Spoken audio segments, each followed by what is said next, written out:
Hello दोस्तों। उम्मीद करते हैं आप लोग बढ़िया होंगे और अपनी तैयारी भी अच्छे से कर रहे होंगे। दोस्तों, आज की वीडियो में हम plunger type injection moulding machine के बारे में डिस्कस करेंगे। और जैसा कि पिछली वीडियो में हम हैंड इंजेक्शन मोल्डिंग मशीन के बारे में डिस्कस कर चुके हैं, तो जो लोग वो वीडियो नहीं देखे हैं जाके आप उसको देख लीजिए। उसमें उसके पार्ट के बारे में भी अच्छे से बताया गया है और उसके प्रोसेस भी बताई गई है। तो आइए शुरू करते हैं plunger type injection moulding machine के बारे में। Plunger type injection moulding machine, ये जो हमारी दोनों शो की गई हैं, ये और ये हमारी दोनों plunger type injection moulding machine है। अब ये जो हमारी होती है दो प्रकार की होती है, एक वर्टिकल साइज और एक हॉरिजॉन्टल। और वर्टिकल हमारा मतलब लंबवत और हॉरिजॉन्टल मतलब हमारी ये क्षैतिज। अब हम चलते हैं इसकी कार्यविधि पर। जो हमारी हॉरिजॉन्टल इंजेक्शन मोल्डिंग मशीन होती है, plunger type horizontal injection moulding machine, उसमें जो हमारा ये कौन कौन से पार्ट होते हैं, उसमें एक हमारा फीडिंग जोन होता है। जो हमारा यहाँ से यहाँ का पार्ट है वो हमारा फीडिंग जोन कहलाता है, जिसमें हम मटेरियल को डालते हैं, रॉ मटेरियल को जिसमें डालते हैं वो हमारा फीडिंग जोन कहलाता है। और दूसरा है हमारा कंप्रेसिंग और ट्रांजिशन जोन। ट्रांजिशन जोन जैसा कि हमारा शो किया गया है, यहाँ से यहाँ तक का पार्ट जो हमारा है ट्रांजिशन कहलाता है। और इसमें जो ये रेड कलर का पार्ट लगा हुआ है ये हमारा होता है हीटर। हीटर क्या करता है, और ये जो हमारा बीच वाला है ये हमारा रोटेटिंग रॉड होता है। जैसा कि आप लोग, और सॉरी, ये हमारा थर्ड जोन है जो हमारा मैटरिंग जोन है। यहाँ से यहाँ का पार्ट ये हमारा मैटरिंग जोन है। अब हम बताते हैं यहाँ पे रोटेटिंग जो ये स्क्रू होता है इसके बारे में। जो ये रोटेटिंग स्क्रू होता है, यहाँ पे जो हीटर लगे होते हैं यहाँ पे उसके अपर पार्ट में। अब जब हम रॉ मटेरियल यहाँ से इसमें डालते हैं, फीडिंग जोन से यहाँ से जब हम इसमें रॉ मटेरियल डालते हैं तो वो स्क्रू के सहारे होते हुए आगे बढ़ता है। तो यहाँ पे स्क्रू जब घूमता है तो उसके सहारे ये आगे बढ़ता। अब यहाँ पर आने के बाद, ये जो हीटर होता है, हीटर इसको इतनी हीट प्रोवाइड करता है कि जिससे वो जो रॉ मटेरियल होता है हमारा वो मेल्ट हो जाता है। जो रॉ मटेरियल होता है हमारा वो मेल्ट हो जाता है। अब मेल्ट होने के बाद वो स्क्रू के सहारे जो उसमें पिच बनी होती हैं, बीच का जो पार्ट जिसमें, जैसे आप लोग छोटा स्क्रू देखते हैं तो उसके बीच में जो दो खांचे बने होते हैं, दो खांचे के बीच में एक जगह होती है वैली टाइप। तो सेम उसी के सहारे आगे बढ़ते हुए ये हमारा यहाँ पे नोज़ल तक आता है। यहाँ पे हमारा नोज़ल है, नोज़ल तक आता है। अब नोज़ल तक आने के बाद ये हमारा जो खाली स्पेस है यहाँ पे हम अपनी डाई सेट करते हैं, और जो रॉ मटेरियल मेल्ट मटेरियल होता है उसको डायरेक्ट डाई में सेप देते हैं। अब हम इसके अगले पार्ट पे चलते हैं जहाँ पे हम सभी पार्ट का नाम अच्छे से बताएंगे और डिस्कस करते हैं और अच्छे से। यहाँ पे हमारा मशीन कंपोनेंट। अब ये हमारा यहाँ से जो हॉपर के थ्रू हम इसमें रॉ मटेरियल डालते हैं, और रोटेटिंग स्क्रू के थ्रू हमारा जो रॉ मटेरियल है वो आगे बढ़ता है। अब यहाँ पे जो हमारा रेड कलर का, जैसे मैं पीछे भी बता चुका हूँ, वो हमारा हीटर है। हीटर क्या करता है, इसको हीट करता है जिससे कि रॉ मटेरियल हमारा मेल्ट हो जाता है। जब रॉ मटेरियल हमारा मेल्ट होके आगे बढ़ेगा तो ये यहाँ पे जो होता है इसको हम बोलते हैं इंजेक्शन चेम्बर।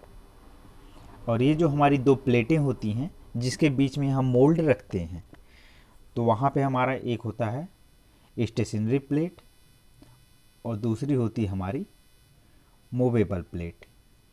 मूवेबल प्लेट का काम क्या है, ये जो हमारी स्टेशनरी प्लेट होती है ये हमारी फिक्स प्लेट होती है, और जो मूवेबल प्लेट होती है इसको हम यहाँ पे 4 रॉड लगे होते हैं, एक यहाँ से यहाँ कांटेक्ट होता है, एक आगे वाले पार्ट में, एक पीछे वाले, जिसको हम अपने हिसाब से उसमें जैसा मोल्ड हमें डालना है, मोल्ड डिजाइन के अनुसार हम उसमें रॉड में मोल्ड डाल के उसको शेप दे सकते हैं। अब हम चलते हैं इसकी प्रोसेस पर। प्लास्टिक मटेरियल रेसिप्रोकेटिंग स्क्रू, जो उस स्क्रू के सहारे वो हमारा जो प्लास्टिक मटेरियल होता है, रॉ मटेरियल, वो हमारा आगे की तरफ चला जाता है। अब यहाँ से हमारा जो inject the molten material to a close mould, उसको हम एक क्लोज मोल्ड में डालते हैं जिसमें हमें जिसका शेप देना है। अब जो हमारा मोल्ड होता है, मोल्ड को हम क्या करते हैं, उसको कूल करते हैं ताकि हमारा जो, जिससे कि हमारा जो शेप दिए हैं वो शेप हमारा अच्छे से ठंडा हो सके। अब उसके बाद ये प्रोसेस होने के बाद हमें refill the material for the next cycle, फिर उसमें हम अलग से, जब एक प्रोसेस पूरी हो जाती है, एक बार हमारा वो जो फिनिश या सेमी फिनिश प्रोडक्ट हमारा जो हमें निकल जाता है, उसके बाद हम दोबारा इसको रिफ़िल करते हैं। हॉपर में क्या करते हैं, फिर से हम अपना रॉ मटेरियल फिलअप करते हैं और फिर से सेम प्रोसेस शुरू कराते हैं। इजेक्ट द प्रोडक्ट, उसके बाद हमारा सेम प्रोसेस शुरू होती है। Close the mould for further cycle, फिर उसके बाद नेक्स्ट साइकिल के लिए हम अपना मोल्ड को क्लोज कर देते हैं जिससे कि हमारा फिर से प्रोडक्ट फॉर्मेशन किया जा सके। अब इंजेक्शन मोल्डिंग के थ्रू हम क्या क्या प्रोडक्ट बना सकते हैं। जो हमारा रेफ्रिजरेटर केबिन इन वेस्टर्न, ये हमारा जो केबिन बनता है इसका, ये हमारा मोल्ड डिजाइन के थ्रू ही बनाते हैं, तो ये हम इससे बना सकते हैं। अब ये हमारे डीवीडी या सीडी, ये फॉर्मेशन, और जो हम जनरली कंप्यूटर यूज करते हैं उसका जो अपर पार्ट होता है, से ये, इसको हम इसके थ्रू बना सकते हैं। ये हमारा प्रिंटर है, प्रिंटर में इसको भी हम, और भी मटेरियल हैं जो हम इससे बना सकते हैं। जैसे हमारा यहाँ पे ये ब्लोअर हो गया, हेयर ड्रायर, ये हमारा गाड़ी का बम्पर, और ये छोटे छोटे जो पार्ट हैं अदर जगह यूज होते हैं, ये भी बना सकते हैं हम इससे।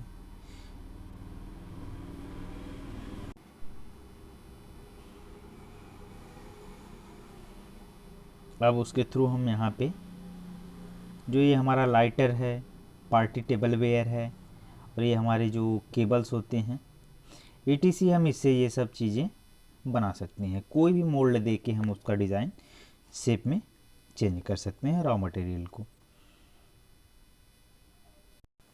जैसा कि वहाँ पे मैं बताया था आपको, एक हमारी जो होती है स्टेशनरी प्लेट और एक जो हमारी होती है मूवेबल प्लेट, इसके बीच में ये हमारा राड लगा होता है जिस पे हम जो मूवेबल प्लेट होती है उसको आगे पीछे खिसका सकते हैं, ताकि यहाँ पे जो हमारा मोल्ड प्लेट है, मोल्ड प्लेट में हम जैसे हमें शेप देना है, जिस शेप में हमें देना है उस शेप की हम इसमें डाई फिट कर सकें। डाई फिट करके हम जो शेप चाहें वो शेप अपना दे सकते हैं।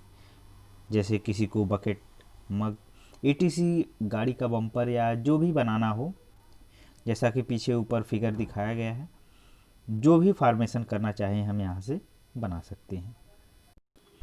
यहाँ पे हमारा जो बोला गया है कि स्क्रू में हमारा कौन कौन सा पार्ट होता है, ये हमारा मोस्ट इम्पॉर्टेंट है। स्क्रू में हमारा जो 3 जोन होता है, रिंग प्लंजर, द स्क्रू है 3 zone with a ring plunger assembly, the feed zone where the plastic first enter, जो हमारा हॉपर होता है, हॉपर के यहाँ से जब हम प्लास्टिक मटेरियल एंटर करते हैं वो हमारा फर्स्ट जोन होता है जिसे हम फीड जोन कहते हैं, वहाँ से हम रॉ मटेरियल को उसमें डालते हैं। अब नेक्स्ट में बोल रहा है इसमें, enter the screw and is convert along a contact root diameter the transition zone where the plastic is compressed and melt along a root diameter that increases with a constant taper. And the material zone, where the melt of the plastic is completed and the melt is conveyed forward along the constant root diameter, reaching the temperature and viscosity from the to form parts. यहाँ पे जो हमारा rod है इसकी भी shape और size fix होती है।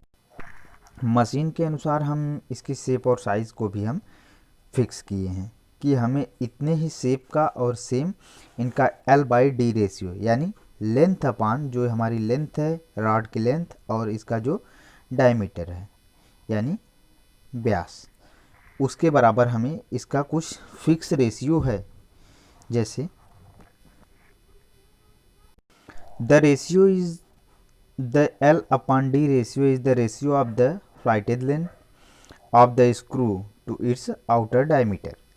अब यहाँ पे जो हमारा L/D रेशियो है मोस्ट इंजेक्शन स्क्रू यूज जो हमारा कॉमनली ज़्यादा यूज होता है वो 20/1 L/D रेशियो जो है, बट इट में रेंज फ्रॉम 18:1 टू 24:1 के रेशियो में हमारा रहता है। In the case of thermoset जो हमारी थर्मोसेट की प्लास्टिक होती है थर्मोसेट प्लास्टिक उसमें जो हमारा है वो 12:1 टू 16:1 के फॉर्म में रहता है। यानी ये हमारा 18 से 24 के बीच में रहेगा और ये हमारा 12 से 16 के बीच में रहेगा। दोस्तों उम्मीद करते हैं आज की वीडियो आपको पसंद आई होगी, तो वीडियो को लाइक करें, ज़्यादा से ज़्यादा दोस्तों तक शेयर करें। और दोस्तों नेक्स्ट क्लास में हम reciprocating screw type injection moulding machine के बारे में डिस्कस करेंगे। धन्यवाद।